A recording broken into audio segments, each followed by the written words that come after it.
Hello, welcome to this episode of Zany Talks. And as you see, we're in a different setting than normal. Yay!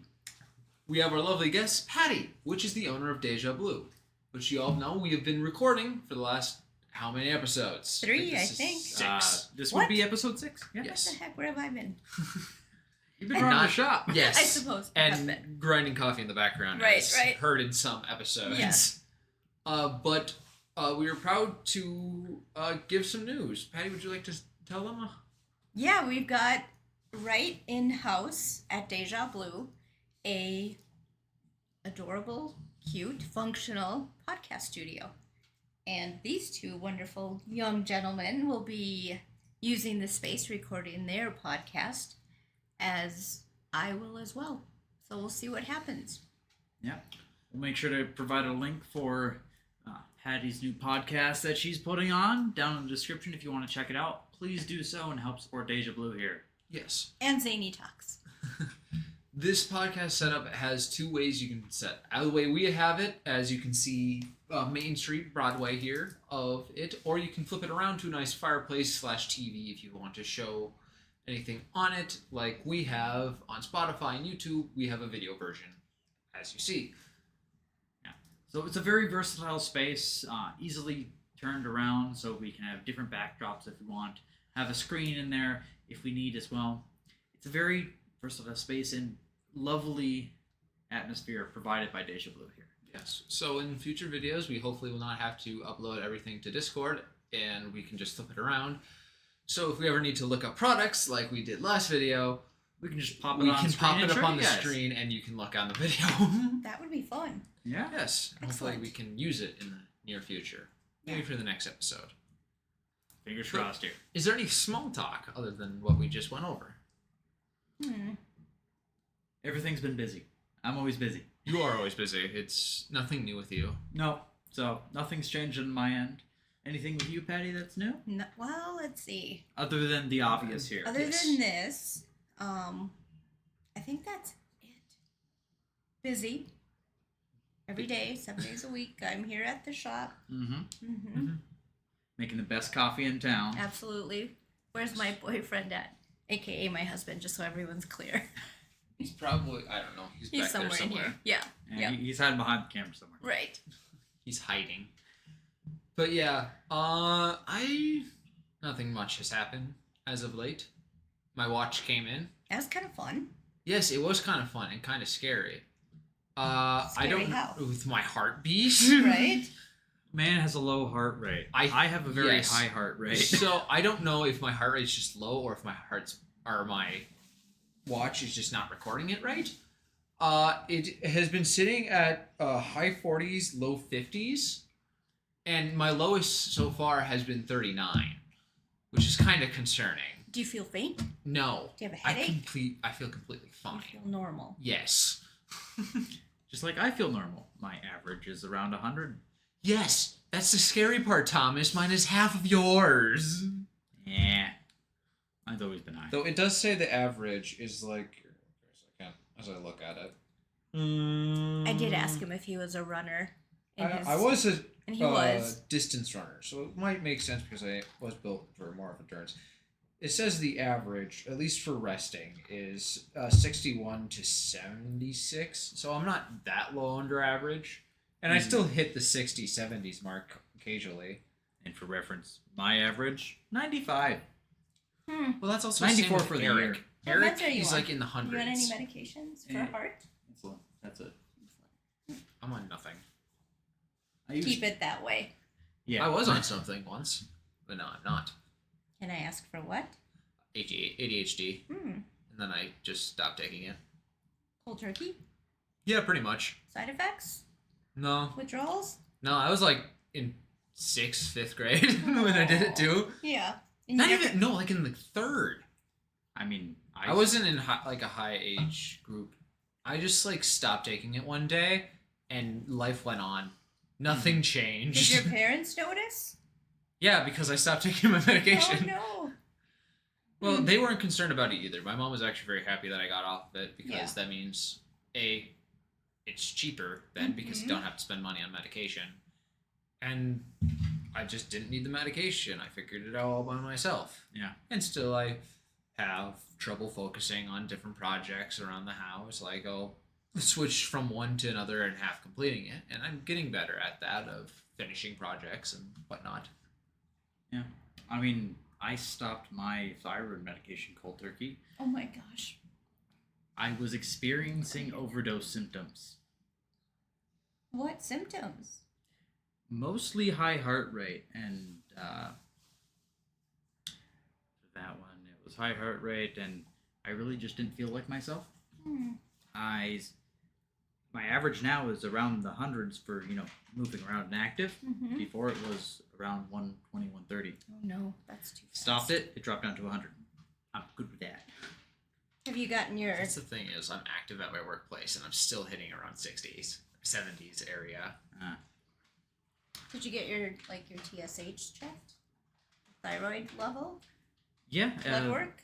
Blood work from then on has been in the green. Yeah, no, I no longer needed it. I stopped taking it. All right, I guess. Well, anyway. Yeah. But today's topic, since none of us else have anything else to say, is the history of Deja Bleu and how it got started. Now, I personally do not know. I know it is a very small business. I don't know if you were an entrepreneur and you started this up, or you inherited because of your family. Nope. So in my mind, I'll say it's an entrepreneurial endeavor. I think there's a difference between business owner and entrepreneur. Mm-hmm. A business owner is an example, franchises, that kind of thing. Entrepreneur takes something from seemingly nothing and create, as an example, what we have here. Deja Bleu, which also houses a boutique, which that boutique brand is Street Style, which this coming spring will have that in a trailer. We have books, and that's called what? Oh, Pages of Ink. Pages of Ink, Pet. Come on. I really? know. That'll also be in a trailer. And then this podcast studio is all part of it, all under one roof. And I'm not really sure how we got here. Gonna have a mini mall at some point in just one store. No, Right. it's going to be a convoy. That's Patty's going to have the Deja Bleu brand convoy just rolling down the road. You got coffee, you got apparel, and you got books. What And else who do you knows, a need? mobile podcast studio maybe. I would love to get on the road and get out of here this time of year, you guys. This cold weather is not for me. And I was born and raised in Minnesota. I don't know how you feel about it. I've always liked the cozy winters, Ugh. staying inside. I enjoyed the colder weather, but when it gets to a point, I start cursing Mother Nature. Yes. Like, I Oh, didn't Of course, want that's this all much. of us in Minnesota. Yeah. You know, first snowfall happens and everybody drives like an idiot. It never used to bother me as much as it bothers me now. Part of that, I think, is I spent 3 seasons in the truck, coffee truck, and it was so hot out there. The first year, I did the state trap tournament down at... Yeah, like Shooting Park. Thank you. Actually worked there a few times too. Did you? Yes, I used to work for a food truck company. You did? What did you do? We were Hanson Concessions. Oh, yeah. So we did basic stuff. We mainly did hamburgers and stuff, mini donuts. They're still out there. Yep. They're still running the circuit. Very nice people. Yep. Hardworking people. Holy cow. Yep. But yeah, I did the state trap tournament the first year. We were parked where we didn't have the appropriate plugins. Electrical hookups. Yes. And so I couldn't run the air conditioner. And that first That year... was a terrible season. You got an air conditioner? Mhm. Never got one of those. Oh no, I'm sorry. Yeah, it was great when it worked. When I had the right electrical hookup. So the straight temperature that year was in the hundreds. So inside the trailer. It was so hot. It was so hot. I have hit that moment in going to the North Dakota State Fair. Oh, it got so hot some days. Like, you hit 100. Yeah, it's hard to stay hydrated when it's that hot. Yeah. And you don't have air conditioning, so your body's trying to, cool itself off. It was hard. Yeah. But anyways, my thermostat has changed dramatically. So winters really, really, really bother me now. But what do you do? Until I get that convoy, Yeah. I'm stuck. So back to the history. I don't know. It's not one step after another. It's a step over here and then a step over here, and then we kind of backtrack and then move forward.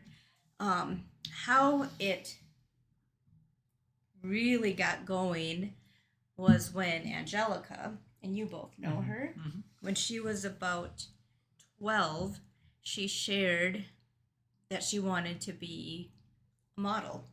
She's a cutie little girl, and she was gonna head down to the cities and check out some of the agencies down there. And as her aunt, my response was, no way. Nope. I will come up with an outlet, an opportunity for her to do so. So when she shared that, at that time, Sean and I were tumbling stone, rocks, kind of like that. And we were making our own jewelry, really just for fun. And so I had suggested to Angelica that we do a photo shoot with those necklaces. And then it all just kind of snowballed, like I said, one thing after another. So we did that photo shoot. And then she said, "What are we doing with these pictures?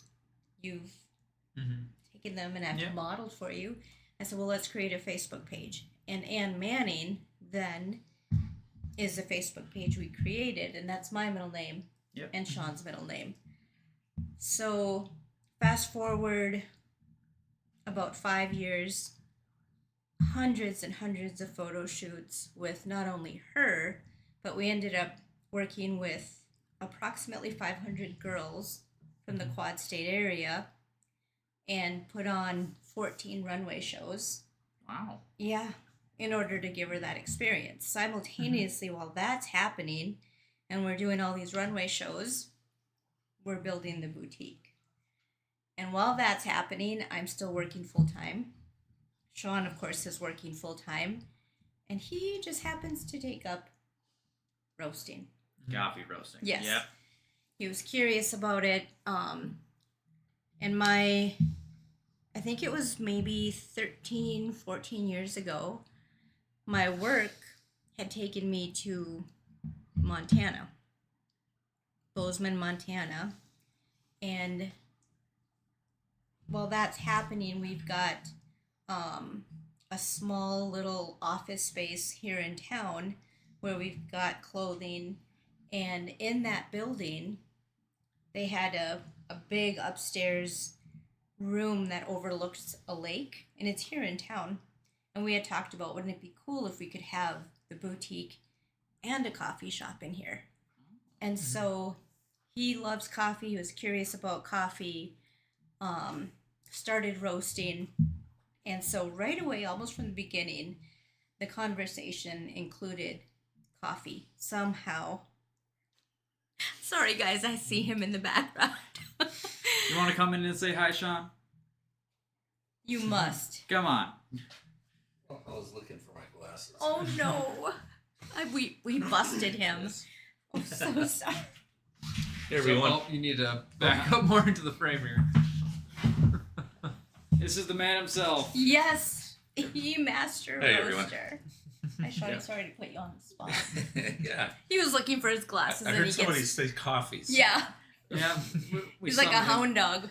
Yeah. He said coffee too many times. He Yeah. was summoned. 3 times you get Right, summoned. right. Yeah, for sure. Yeah, so we then after he starts roasting, I take this trip, I come home and I was gone for 2 weeks. I come home and I'm like, what's that smell? It smells really good. It smells like almost like popcorn, caramel. And he shared that he had roasted his first batch ever on the stovetop in a whirly pop. So he's over here exploring the roasting.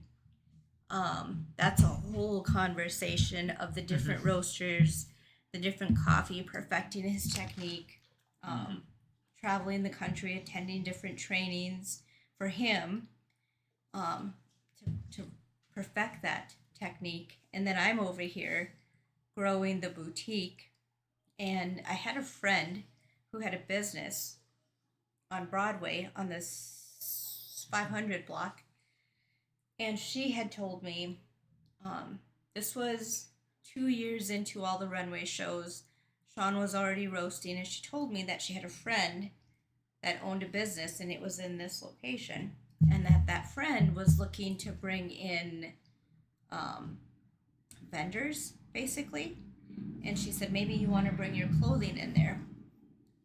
So I arranged to meet with the owner of that business, and it'll be 9 years in April, this coming April, that I sat down, Sean and I, and met with that business owner. And she said, yeah, we'd love to have your clothes in here, your accessories. And we landed with just being in the upstairs portion that you guys now were recording your podcast. We had our clothing up there at one point. And unknown to us, when we came in to meet with her, she had a very small coffee bar back here. And so keep in mind that Sean and I had already been talking, wouldn't it be great if we could have a boutique coffee shop kind of concept, which is not unusual in big cities, New York, Chicago,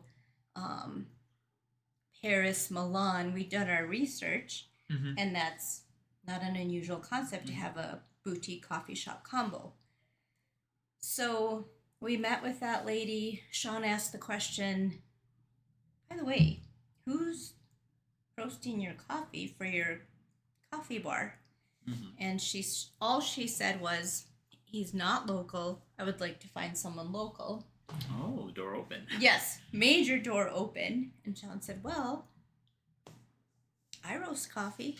So that was the beginning of Sean roasting, basically for this location, but 2 different businesses. So he roasted for that business. That started in April. It'll be 9 years this coming April.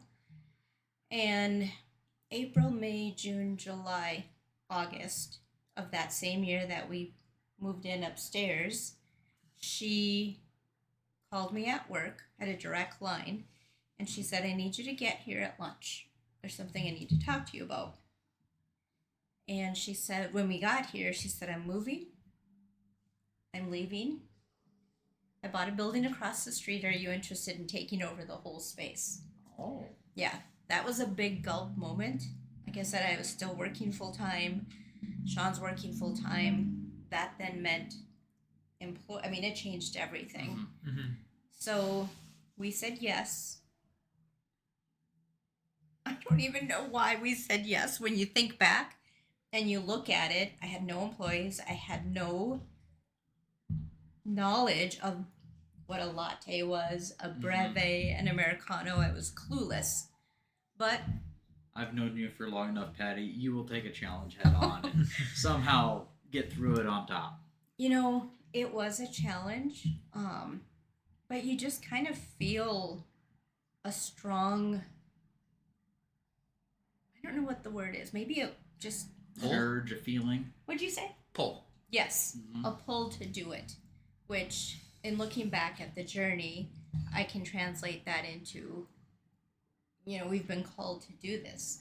There's no other reason why someone with my background, which is in nursing, I was in healthcare for 29 years, should be doing this. I should not know how to do this, and I don't. Every day is a challenge. Every day we try to figure out what's next. It's not easy. It's probably one of the hardest things I've ever done. It consumes our life, but it's fun. Yeah. Very fun, for sure. That's nice. So when did the kind of trailer start? Oh. Yeah. I was there for that journey. So We kind of knew that we needed to do we from the beginning the conversations, and there's been somebody should have been along the way to record us. Yeah. The conversation was we should do mobile. It would be great to get into the community. The one thing that we do and are intentional with anything that we do is we want to make sure that we provide something positive, something good for the community, not just looking to have a business and make it be a money maker. The main intention is to provide a service to our community, to the people that we connect with. It's very important. So I was actually asked by a lady named Sandy, local lady, who runs the Saturday art market down at Big Ole Park. She came in 3 years ago, this time of year, and she said, hey, she actually used to work at the clinic that I worked at for 20 years. She said, we're starting a Saturday art market, and we're wondering if you can bring your coffee down there, like mobile. And I said, yes, we'll do it. I didn't have a trailer yet. I Nope. had nothing. You didn't have a trailer? No.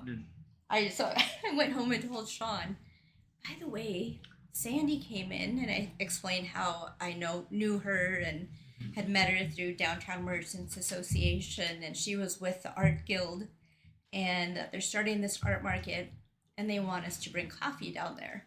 And he said, how are we going to do it? Oh. I don't know. We'll figure it out. So we started at that time aggressively looking for a trailer, a mobile unit. Found one in Melrose. And even before this, didn't you do mobile coffee down at the state fair? Not the No. state fair, the Alec Fair? Nope. Douglas. Oh, I take that back. Yes, we did. That was another. You borrowed one of our tents. I Yes, remember that. Yes, that was another. Yes, we'll do it. And I didn't know how we were going to accomplish it. And to clarify, that was the Douglas County Fair. Yes. Yep. So yeah, a customer who served on the Douglas County Fair Board had asked us if we could come in with coffee, and I said yes, not knowing if I could, and we did. And yes, it was in a tent. We carried in. I think you helped us. Yep. Bring in the freezers and the fridge. Yeah. And we got licensed by the county and set up in a tent that first year. Yep. And anyone who's ever been to a county fair, it's either really hot or horrible rain. And that year was rain and a lot of wind. And they were in a tent. How many years ago was this? This would have been 4? That's around about 4 years, yeah. Were you there? Possibly. Oh, Because it was before Was I it started that year where it working was under like just you. terrible rain? it was Like awful. one night it was just downpouring. Mhm. Yep. Yeah, I was there. Yep. Yep. Were you with the Hansons? Yes. Oh, I love it. I met the Hansons through my track. Shelly Hanson, one of the owners, was one of my track coaches.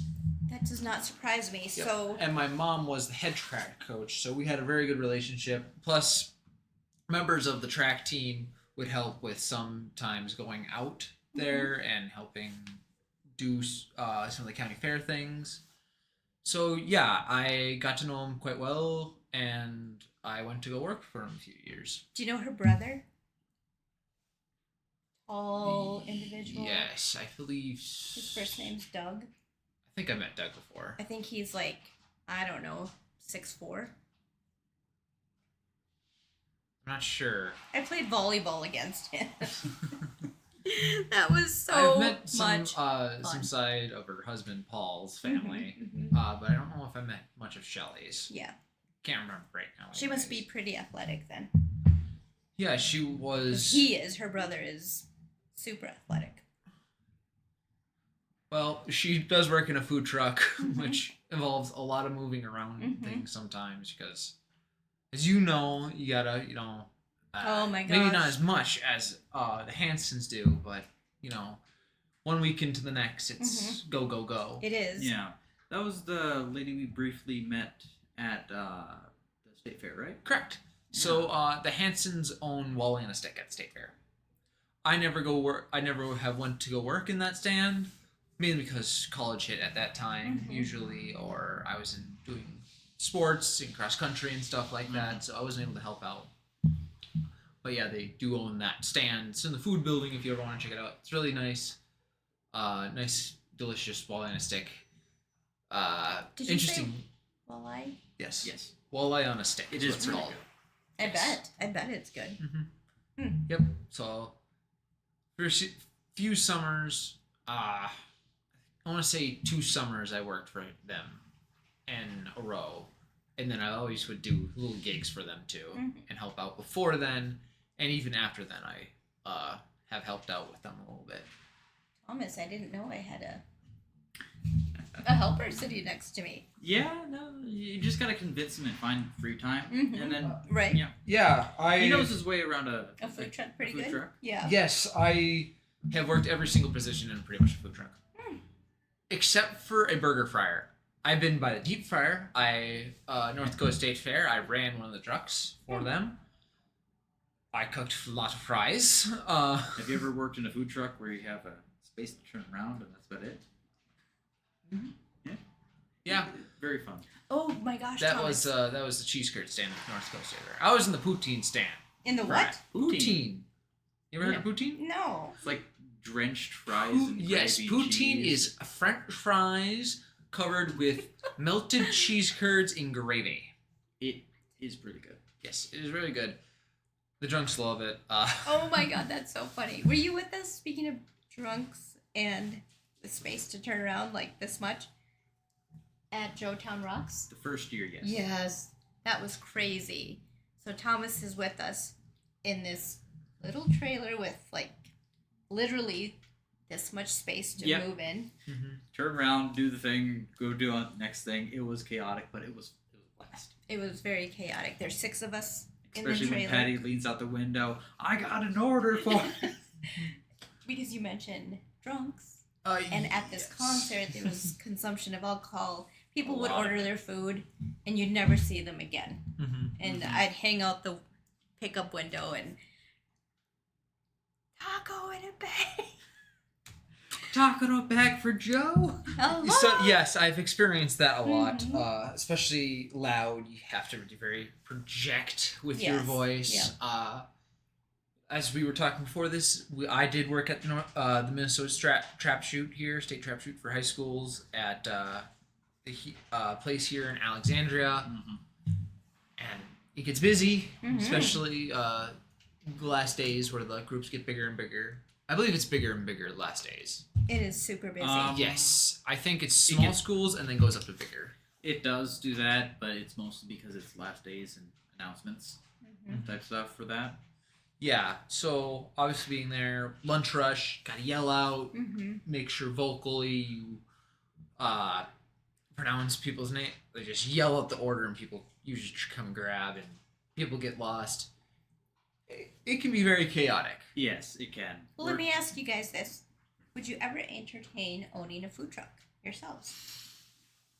No, you both know. I didn't know you worked in a food truck, Logan. That's I kinda worked a fun. lot in a food truck, and I even did inventory and crap like that. So now I that never I know, ordered. I never ordered, but I Yeah. always organized. I set up. I took down. So you both Never know drove. the inner workings. Yep. Would you? You think? Uh, If yes, why? If no, why? It's hard to say. There's a few reasons why I'd say yes, a few reasons why I'd say no. A few reasons why I know is it's a lot of work. Even in the off season, you have to make sure your equipment's good. You have to have a place to store. Just because you have a food truck does not mean you still need brick and mortar. Right. You need a place to store it, a place to work on it. Maintenance is a huge thing. Even getting a trailer that has the capability for deep frying and stuff like that, because of some events, you have to have food regulations. North Right. Dakota State Fair, I had to take a test Yes. to make sure I was able Yes. to do correct foods and Mhm. stuff like that. I had a license for a little bit, actually, Good job. for just that state I love and it. county. That's so good. I'm so glad. It expired, I think, last year. Yeah. But yes, in the way of you travel a lot. Mm-hmm. I do love traveling, and working in those food trucks is a great experience. I cannot recommend not working in a food truck for anybody who has not had experience. It's like retail, but very, very fast. Mm-hmm. Yeah. And you get to know the people around you very, very well. Mm-hmm. And very And- quickly. and very You gotta quickly, learn too. to work together Mm-hmm. and To make- trust each other to get Yes. your product out the window. As the kids say, I learned this recently, Sadoops fast. Like super duper fast. You better get that product Yes. out the window. Yes, working coherently, and sometimes North Coast, like in North State Fair, you build a system. Mm-hmm. Ordering orders for like in the fry stand, we would make special ways to orientate the trays to signify what orders need to be done. That's the type of system I would love. I Mhm. love making. We little did systems that, like that. always because drunks would happen because we weren't that far away from the place where people would drink, the beer garden. And the beer garden had a usual concert, so that concert would take breaks, and that's when the drunks would come. Uh-huh. So They're get hungry ready, big line, go boom, boom, boom, boom, boom. Mm-hmm. And thankfully, at that time, those times, the menu was simple. It was $5. It was something you could easily divide a 10 by or a Mhm. 20. Yeah. It was very simple. You didn't have to count back ones usually. Sometimes you had to because you ran out of fives or tens. That happened a few times. So what about you? Would you? I would definitely entertain the idea. Fun. Even though it's not really my wheelhouse is more IT focused. Yes, definitely. And sticking with that, I'd rather do that. Mhm. But if everything falls apart and I have a little bit of capital to spend, I think I would entertain the idea of starting a food truck. Mhm. And it's a lot of the same reason, kind of what Logan said, is it's a lot fast paced. In an instant, something could go wrong and you need to think about something on the fly. Mm-hmm. My brain is always thinking about Mm-hmm. situations that might have a very slim possibility of occurring, but still just might. So I'm always thinking about situations that might happen. They never happen, but when a situation does happen, even though I've never thought about it, You're my right. critical thinking pops in, Mhm. and I have a solution, and I get to implement that solution. Mhm. It's something I kind of look forward to, Right. especially with my current job at a help desk. Oh, we have an issue. What's the issue? Okay, how do we solve it? This. My brain just rattles off solutions. Which one's going to work better? This one. Yeah, and with a food truck, you learn so many helpful talents. Mm-hmm. It's not just math. Math is a big one because if you work the till, you have to be fast. You have Right, to be super fast. consistent. Uh-huh. Boom, boom, boom, boom, boom. Right. That also means you must be kind to your customers. Customer service is also a big thing because you're dealing with people directly. Being fast, being fluid, making sure your job is actually being done by also keeping a nice pace. For me, if you get high enough and get trustworthy enough, you have to start learning the other side of the business of managing workers. That's became one thing I had to do at the state fair is I managed a truck. I had to make sure people stayed on task. People knew what they were doing. I had to train in someone every day because with food trucks, it is kind of hard to get employees for those and have people work them. It's a very hard work environment, which deters a lot of people. Yes. Because it has to be very precise and fast. That and it's on the road. Yeah. People you have to travel for that job. Mhm. You're not always home. That happened to me a lot. I didn't sleep in my bed for I think 20 days straight. Oh my gosh. Didn't surprise me at all when Mhm. taking that one. And between gigs, some people don't work. I did. I followed the owner Paul around, helping him with menial tasks, inventory, and sometimes the simple of just organizing it itself. Because it becomes unorganized. It can be. Very quickly, Yes. it can become unorganized. Yes. And when you're not organized, you're going to start falling apart. And with and slow down. The food truck I was in. Now with Deja Blues, you have a set menu usually. You usually have about the same thing at each event. Would that be correct? It does depend. If we do a morning event, it's pretty set with breakfast items. If it's an evening event, that changes up. It could be taco in a bowl. It could be burgers, brats. Okay, maybe you would experience the same thing, but for each event we have a set menu. yes, but for our events, it would be different. Sometimes we would get to choose what we serve. Sometimes we would be told what we had to serve. It all depends because people want to spread out diversity in foods, especially at fairground. Very true. Any event has some Yes. sort of limitations. I know for like 1 year at the state trap shoot, or was it at the fair, they said, no, coffee place can't serve coffee. Right. We could not serve coffee the first year at the trap tournament, and I totally understood, and I agreed to it because I wanted to get into the program. There was another coffee place that had been there for quite a few years, so we did not serve coffee, and that was really hard, but we found other ways, and that's, I think, kind of shooting off down another road. When you go into business for yourself, you have to learn, which I'm sure you learned from Paul, and maybe you've learned from us, to very quickly pivot and become flexible and learn to just let things go, which has been really hard for me because I'm kind of a control freak, kind of. Thomas, you probably know me best at this table, but I've had to learn to just breathe because you can't control everything. But Yeah, you can't control everything, and stuff pops up all the time. But during that time, I also learned from Paul, and this has stuck with me ever since. Paul kind of taught me this. If you don't know what you're doing, ask somebody. right, Yeah. right. That lesson has stuck with me ever since Paul has told me it. That's a good lesson. To Oh have my God. learned, yeah. It was Logan, if you don't know what you're doing, don't do it. Ask me. Make sure you know what you're doing before you do it, or you're screwing something up and you're going to make it worse. And communication is a big thing in that job. Not just for you, but also to make sure everybody else knows what's going on. Because if they don't know it and they come across it while you're trying to solve it, they'll try solving it themselves by they thinking it's a good idea to solve it that way, and then stuff gets strung out longer and longer and longer. All chaos goes. Yes.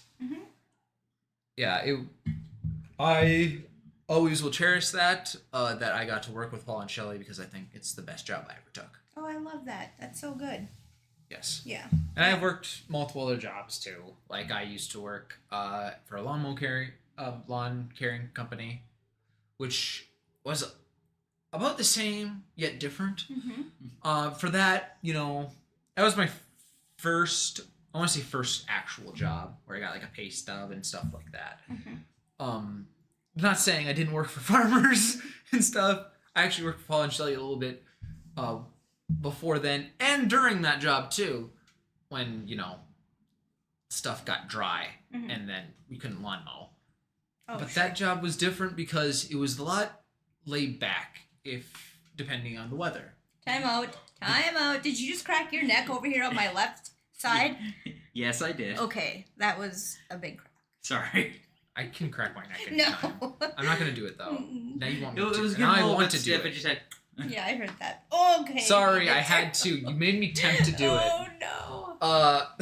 Anyways, Sorry, this isn't meant with to be that- an ASMR podcast. with that job, it was very laid back in the way of you traveled to your next location, you mowed, you trimmed. It wasn't a very high pace, but you still got work done. Because if you didn't get the work done for that day, you had to go back.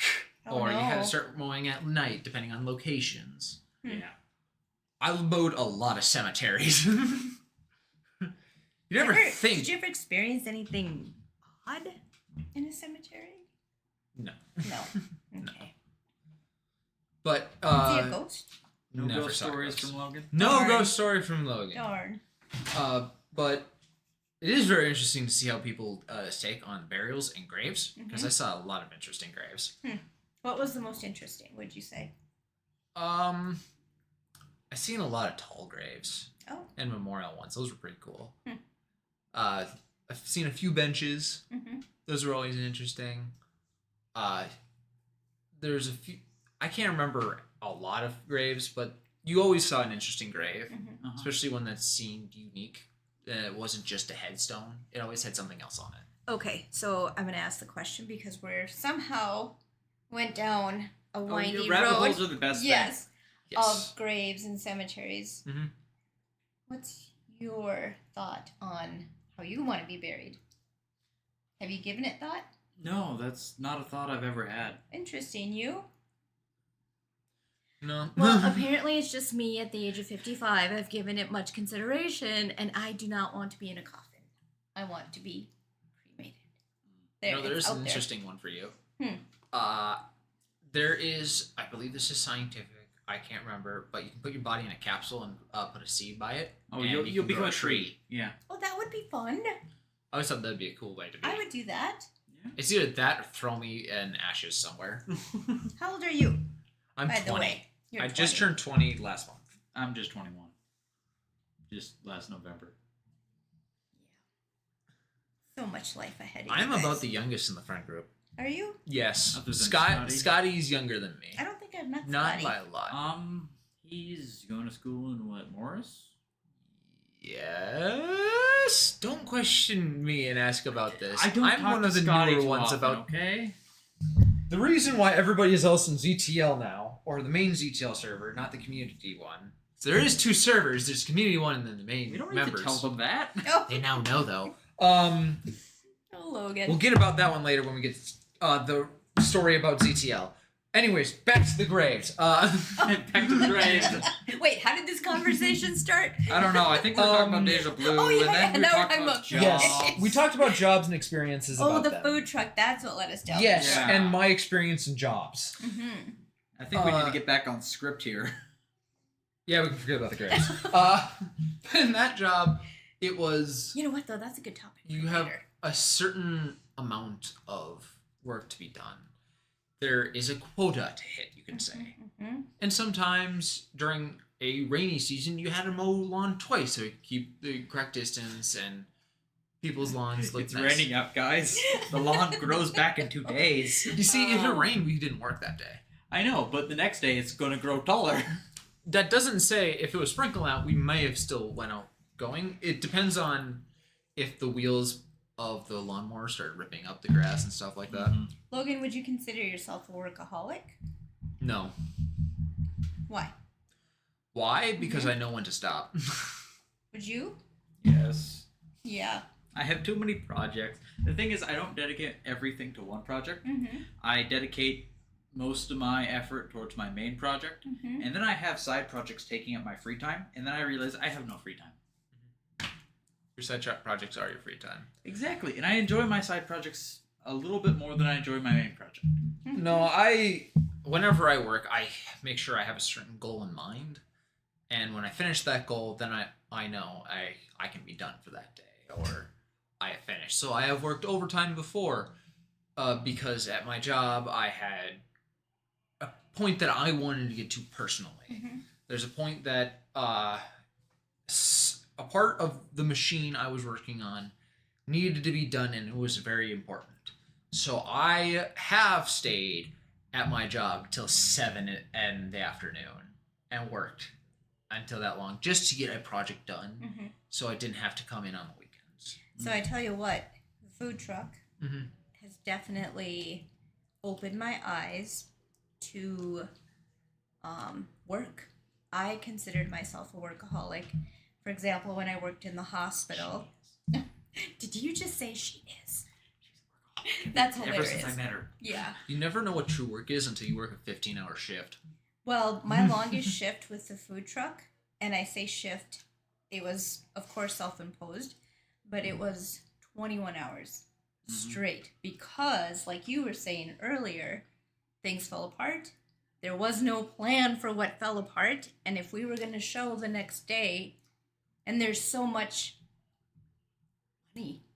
tested. Mm-hmm. Yes. And getting food trucks going. Getting into an event is not cheap. It's not free. Mm-mm. The cut the event requires to take out of your profit, or the pay up front you need to even get there as a vendor. Mm-hmm. A lot of my family does vendor events. Like my sister Right.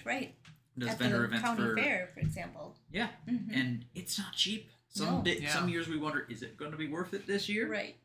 Especially when we're looking at the forecast and we're like, why? Right. So when equipment fails, you better figure out a way to get it done. So my longest work day and that included Sean, was a 21-hour work day. And when I worked hospital, as an example, I was that nurse that would pick up the extra shift, do the double shift, because it meant time and a half for double pay. And food truck, I had no idea. That, by far and away, has tested my limits, has pushed me almost to a breaking point, because I do work 7 days a week. In the off season, I work about 65 hours a week. When it's food truck season, which is April, May, June, July, August, September, October, 7 months, my lucky number, I'm working, and Sean is as well. We're probably working 90, 95-hour weeks. And it's brutal. And then during the off season, they start projects like this. Yeah, definitely working at the North Dakota State Fair. That was the busiest event by far, because we stayed awake until like 3 o'clock in the morning because we closed at 2.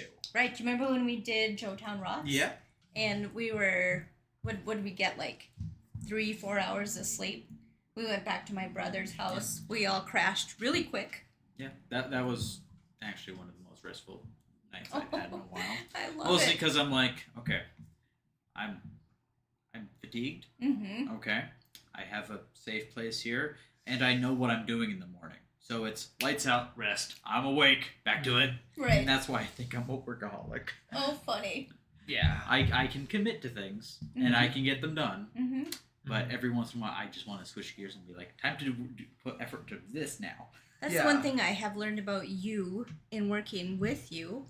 And surprisingly able to work together on this podcast project is that you commit.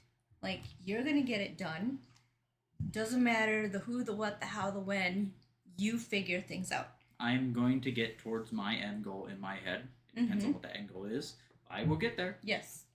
Doesn't matter how much it takes or what it will include. I will get there. You're doggedly persistent, and you're incredibly intelligent. Actually, all your friend group. We are a including friend you, group of nerds. is Yes. very, Yeah. very intelligent. Yeah. So I'm so impressed with your work ethic and how you will not let it go. You won't let anything. You're going to figure it out, and Nope. you do. And it's beautiful. 'Cause look at this end result. Yes, and I've had side projects before. I've done D&D. I do D&D. I'm a dungeon master. And that requires work to build a session for people that is enjoyable. I do have to say this D&D stuff is Yeah, but it relates. Play a role Everything play relates, game. like Brennan says. And when we started recording our sessions for on Twitch and stuff like that, I wanted to make sure it was an enjoyable experience for my players and also for the audience. So when second semester hit, I had a bigger workload than I thought I was going to. And I was like, guys, I want to give you enjoyable sessions, but I can't do that without having my mind be free, without having all of this work and stuff like that. And I was just like, I don't know if I'll be overwhelmed. I don't know if I'll be able to do sessions. Luckily, our buddy Brennan, which is doing our D&D stuff now, he was like, yeah, I have a session. I could do this. Like, we both were new DMs at the time. We're like, yeah, we can do this. And we both, of course, were like, we should have done more, but, we did it anyways. Yeah. and it went. And looking back at it now, I probably could have continued being DM, but we're now on Brennan's thing, and we might go back to my world. We might go visit Jack Fox, Grog. I'm hoping we go back to that world. I know everybody does, and I do have stuff. I do play with other people that are also in the world, so there's also more lore happening at the same time. It's very fascinating and fun. Anyway, that's a different topic. That is a very different topic, indeed. I didn't know you boys were so chatty. Especially you. When we do get chatty, I love it. yes. Give me a topic, I could chat forever about Yes. that topic. Right. It's That finding and- the topic. So, how I work, it's very interesting. If I feel in a comfortable space and I feel like I can talk to people freely, I am a very chatty person. You are. I love that. But It's so nice to get to if know you did not notice when you first met me, I was very seclusive because I didn't know you. Mhm. I didn't know how you acted. I need to learn somebody's behaviors Mhm. and how they react and what their vibe is until I can finally let loose and talk to them. Yeah, which I think is good because you must feel comfortable. Yes. Mhm. So, yeah, I got to He's feel got a comfortable lot of and stuff like experience that. talking when I just point a camera at him as well. Mhm. Yes. And also one act, I project. I'm not a shy person in the way that I can get up to a crowd and actually start talking to them. Mhm. Not immediately. I kind of have to look at different angles so I don't look at somebody straight in the eye. Mhm. Though I have done that before and terrify the crap out of somebody. Yes. You right there. I have picked out somebody in the audience before. It was terrible. Don't do that. You make them feel so secluded in the crowd. Oh no. But yeah. Mhm. I felt like I was going somewhere else, but I lost my train of thought there. Yes, it went away. But I believe we have hit the end of our time for tonight. I mean, this is a special episode.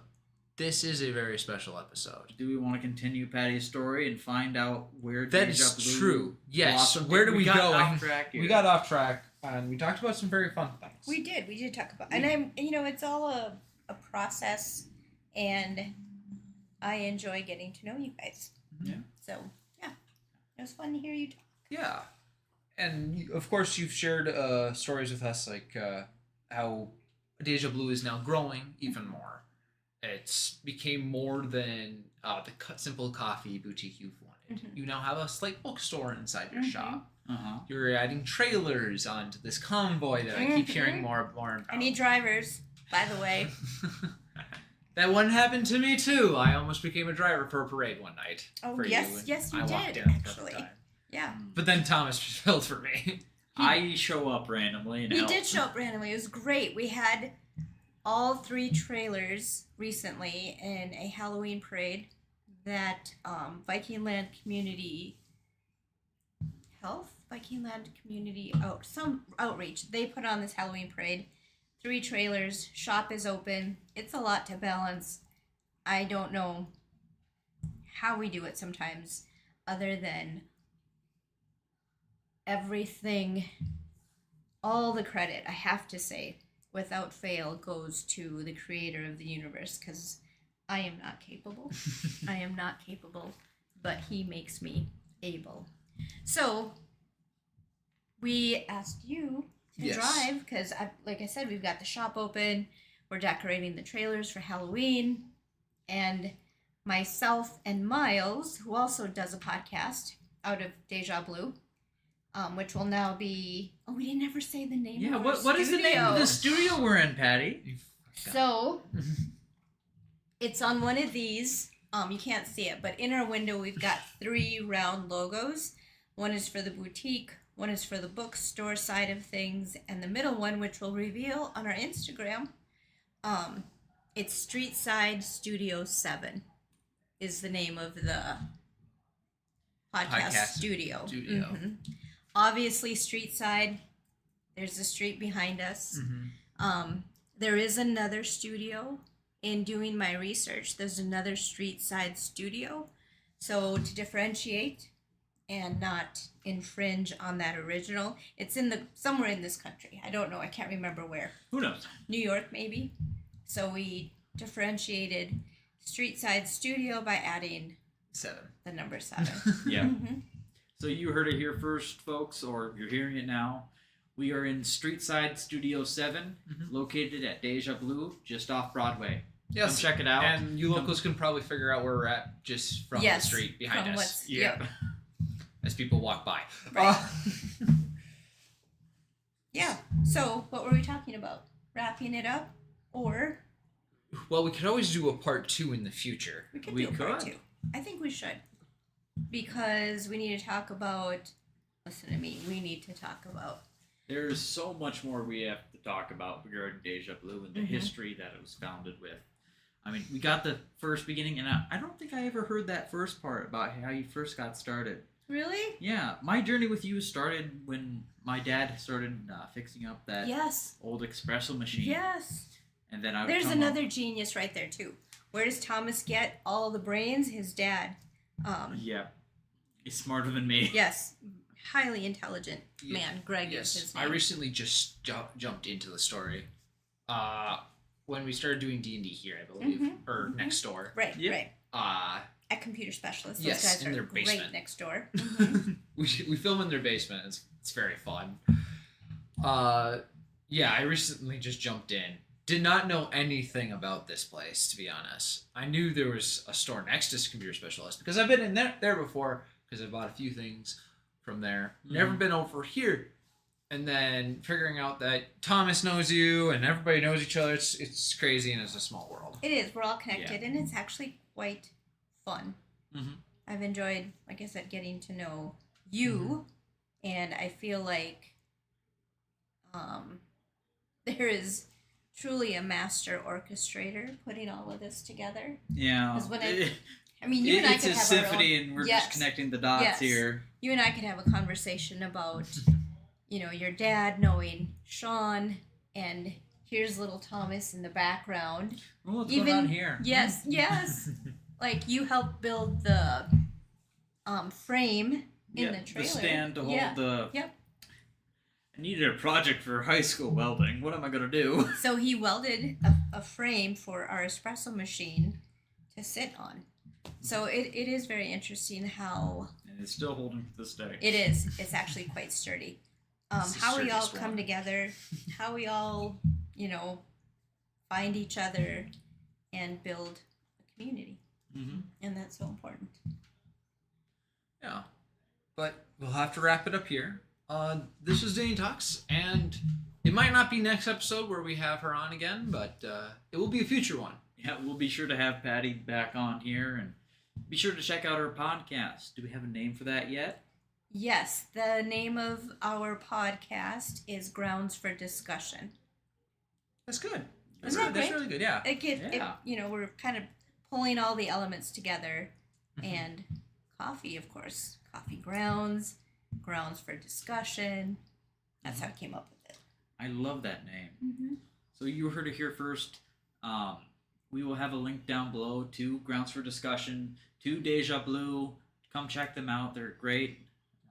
Streetside Studio 7? Streetside Yes. Studio 7 in Alexandria, Minnesota, located inside Deja Bleu House of Coffee. Yep. And hopefully we'll have a sign up, a QR code, so you can find us more easily if you ever come to Deja Bleu. We'll hopefully have a sign up by then, so Yeah, you guys we're can working scan on our us. marketing here. Yes, we're working on it, and we're terrible at it. But signing off for now. This is Annie Talkline. Bye. Thank you, Bye-bye. guys.